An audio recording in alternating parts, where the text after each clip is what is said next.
क्या कोई भी व्यक्ति जो सीजेपी के प्रदर्शन में शामिल हो रहा है वो कोई अपराध कर रहा है?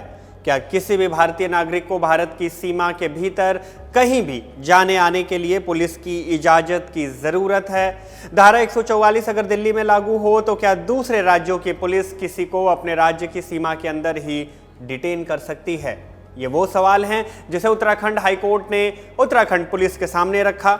सिर्फ सवाल ही नहीं पूछा गया बल्कि अदालत ने पुलिस महकमे को फटकार भी लगाई है। लेकिन ये सब हुआ क्यों? दिल्ली के प्रदर्शन के चलते उत्तराखंड में क्यों लोगों को रोका गया? कैसे ये मामला कोर्ट में पहुंचा और कोर्ट ने क्यों कहा कि पुलिस गुंडागर्दी कर रही है? क्या है इन सवालों के जवाब जानेंगे इस वीडियो में। नमस्ते, मेरा नाम शुभम है और आप देख रहे हैं खबर गांव। 20 जुलाई को कॉकरोच जनता पार्टी ने चलो संसद नाम के एक कैंपेन का ऐलान किया। देश भर के छात्र, युवाओं, अभ्यर्थियों, शिक्षकों और आम नागरिकों से इसमें शामिल होने की अपील की। इसी कैंपेन में हिस्सा लेने के लिए उत्तराखंड परिवर्तन पार्टी के नेता प्रभात ध्यानी भी उत्तराखंड से दिल्ली जाने का फैसला करते हैं। 19 जुलाई को प्रभात ने सोशल मीडिया पोस्ट की, भूख हड़ताल पर बैठे सोनम वांगचुक का समर्थन किया और ये भी लिखा कि वो खुद इस प्रदर्शन में 20 जुलाई को दिल्ली पहुंचेंगे। लेकिन इससे पहले कि वो दिल्ली की ट्रेन में चढ़ते, ऋषिकेश रेलवे स्टेशन पर उत्तराखंड पुलिस ने उन्हें हिरासत में ले लिया। प्रभात की हिरासत के बाद उनके सहयोगी ने हाईकोर्ट में हैबियस कॉर्पस याचिका पेश की।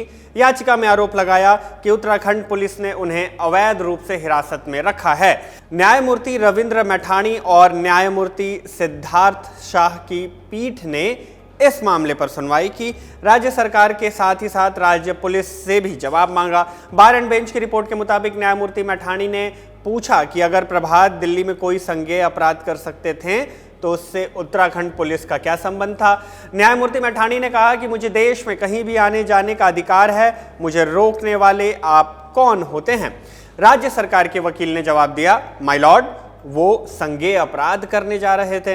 इस पर न्यायाधीश ने पूछ लिया, उन्होंने संज्ञेय अपराध कहां किया?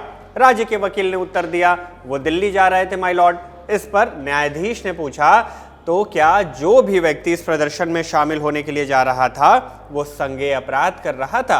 राज्य सरकार के वकील ने कहा कि दिल्ली में प्रदर्शन पर रोक लगाने के आदेश लागू थे, इसलिए अगर कोई व्यक्ति उस प्रदर्शन में शामिल होने के लिए दिल्ली जाता तो वो उन आदेशों का उल्लंघन करता जिसे सरकार संज्ञेय अपराध मान रही थी। न्यायमूर्ति मैठाणी ने फिर से सवाल किया, आप किसी को दिल्ली जाने से रोकने वाले कौन होते हैं? ये तो सरासर गुंडागर्दी है। न्यायमूर्ति मैठाणी ने राज्य वकील से पूछा कि आप बताइए कि क्या आपके पुलिस अधिकारी को यह निर्देश दिया गया था कि तुम दिल्ली नहीं जाओगे, मार्च में शामिल नहीं होगे? न्यायमूर्ति के सवालों का जवाब राज्य सरकार के वकील ने राष्ट्रीय सुरक्षा और सरकार की छवि की रक्षा के तर्क से दिया।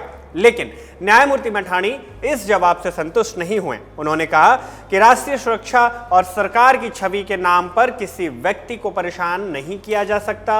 आप यहां सरकार की छवि बचाने के लिए हैं या किसी नागरिक के संवैधानिक अधिकारों की रक्षा करने के लिए?